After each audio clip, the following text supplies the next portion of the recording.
Hello guys, how's it going? My name is Al, and we have a ton of class changes planned to release in just a few days. This includes big time improvements for playstyles that are underperforming in dungeons and raids, together with slight reductions to those dominating near the top.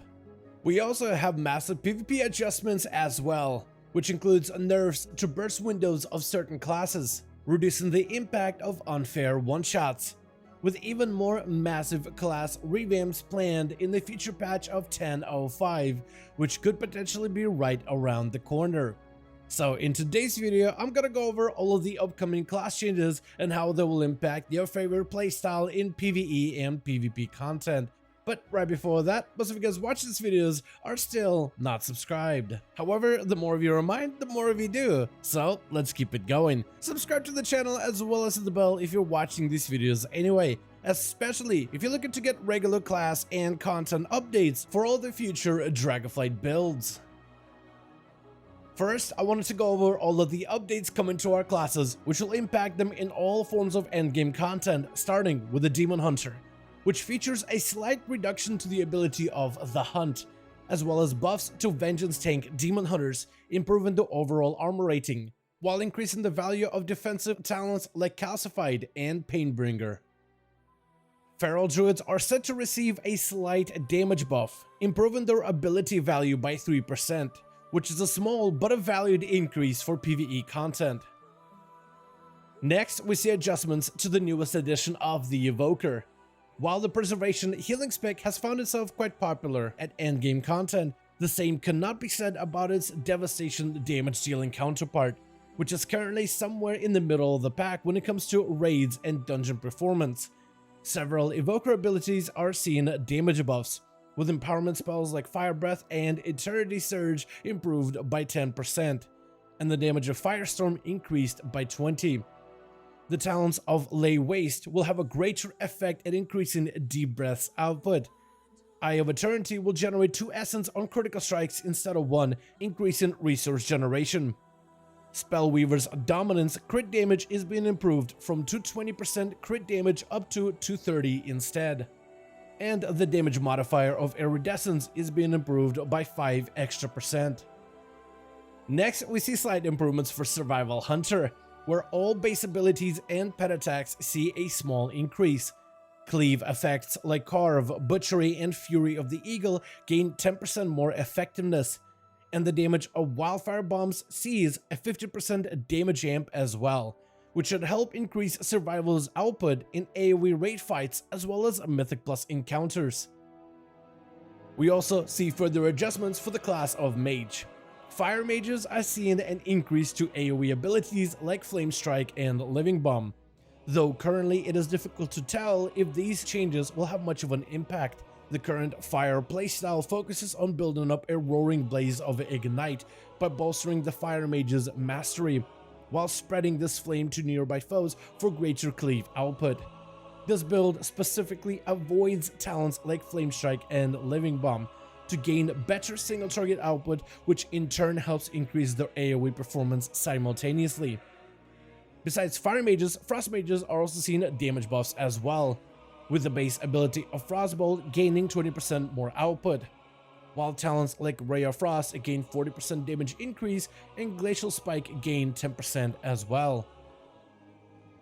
Next, we see several adjustments for the class of Monk, starting with the Brewmaster, where we see an increase to the overall survivability. First, the main damage mitigation mechanic of Stagger gains more value against magic damage, increasing its defense against all spell effects by additional 10%. Dragonflight dungeons are filled with magical threats, so this change improves Brewmaster's survivability by a considerable amount. We also see a cooldown reduction to Celestial Brew, which further increases the sturdiness of Brew Monks going forward. We also see an increase to Mistweaver Monks, where we see direct healing buff of Vivify as well as all the other spells increased by 5%. Damage of Blackout Kick, Rising Sun Kick, Tiger Palm, and Spinning Crane Kick also see a damage increase, which helps bolster their aggressive melee healing playstyle. Retribution Paladins are also gaining more buffs as well, primarily to their sustained damage abilities. Spells like Final Reckoning, Blade of Justice, and Crusader Strike are seeing damage buffs for up to 40%. Their survivability is also being looked at, with Shield of Vengeance gaining a shorter cooldown with more retribution changes likely planned for future updates. The class of Priest is set to receive buffs as well, with Holy gaining 3% more overall healing. Shadow Priest loses some survivability for PvP purposes, but gains damage increases to Mind Blast, Mind Flay, as well as the modified Mind Flay Insanity, Mind Spikes, Void Torrent, and Devouring Plague, all getting improved by 15%. Rogue is the first class on this list to receive some upcoming nerfs, with the spec of Outlaw losing some value of the talent of Precise Cuts, which results in a slight AoE reduction going forward. The class of Warlock is being bolstered, with most of the increases focused on the specs of Affliction and Destruction. Affliction gains bonus damage to all of its periodic damage effects, with Agony and Corruption buffed by 5%, while Siphon Life gains 10% more output. Filler spells like Shadow Bolt and Drain Soul also gain further damage increases. Cedar Corruption gains more AoE value, while Pandemic Invocation talent sees a 20% damage increase. Destruction is set to gain a ton of damage output, with base spells like Conflagrate, Immolate, and Incinerate gaining anywhere between 10 to 15% more output, though these changes are discounted for PvP. Talents like Rain of Fire, Soul Fire, Channel Demon Fire, as well as your summoned Infernos and Blasphemies also gain more output with this upcoming build. Next, we have a list of PvP specific adjustments, which affects our class's performance in content like arenas and battlegrounds. Starting with the class of Demon Hunter, which have proven to be a little bit too self-reliable and a little bit too bursty. Their goal is to reduce the Demon Hunter's effectiveness while keeping them relatively competitive. This is why we're seeing their Soul Rending Leech talent reduced by an incredible 40% within PvP, together with the defensive talent of Glimpse, which is also being reduced in value. Burst talents like Essence Break's damage increase debuff as well as Soul Rend are seeing damage reductions as well. The Healer Preservation Evoker's mana regen through the talent of Energy Loop has been overperforming, so its value is being reduced slightly to keep this talent option viable but less of a default talented pick.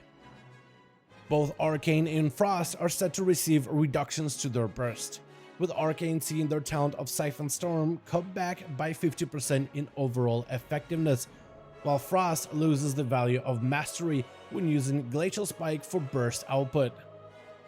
The class of Monk is set to receive an increase to their sustained damage. Both Blackout Kick and Tiger Palm see a slight upward adjustment. Windwalkers though are losing burst for PvP, with nerfs to Thunderfist and Skyreach, though they gain a little bit more consistency with a slight buff to their Fist of Fury output. Holy Priest is set to receive a leg up in this build, where we see spells like Heal, Flash Heal, and Holy Word Serenity adjusted to help Priest better handle incoming sustain and burst damage within PvP. Shadow Priest, however, is set to receive a myriad of nerfs next reset.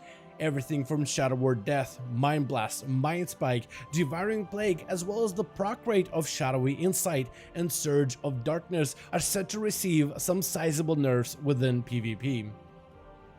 The Assassination Rogue Garrote build is also being hit with nerfs as well, with this set of changes reducing the value of spread and single target pressure, as well as the defensive value of Garrote when shutting down the enemy's burst. Demonology Warlocks are being restructured slightly, with the damage of Demonic Strength is being decreased and instead given back to the Demonic Tyrant.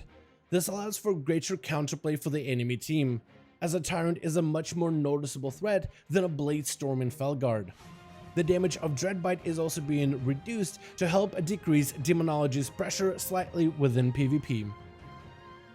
Finally, we have the class of Warrior, where we see them gain back some damage when using the defensive stance. Defensive stance helps the warrior reduce damage taken, but also decreases their damage done to compensate. The self-limitation is being reduced slightly to make the defensive play less punishing.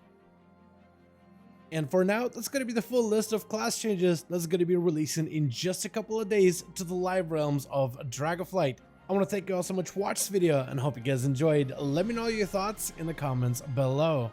As per usual, if you guys enjoyed this video or found it informative, go ahead and give it a thumbs up. I would very much appreciate it. And as always, in the description of every single live stream and video, we have a link to our Discord community channel. Probably the best place to reach out to me directly in case you want to let me know what you thought about this video, or discuss with the other members of the community what other classes would you recommend for players to check out in the Mythic Plus dungeons. Join our Discord to become part of the community. But otherwise, thank you guys so much for watching. I do hope you guys enjoyed. Let me know your thoughts, and as always, I'll see all of you guys in another video.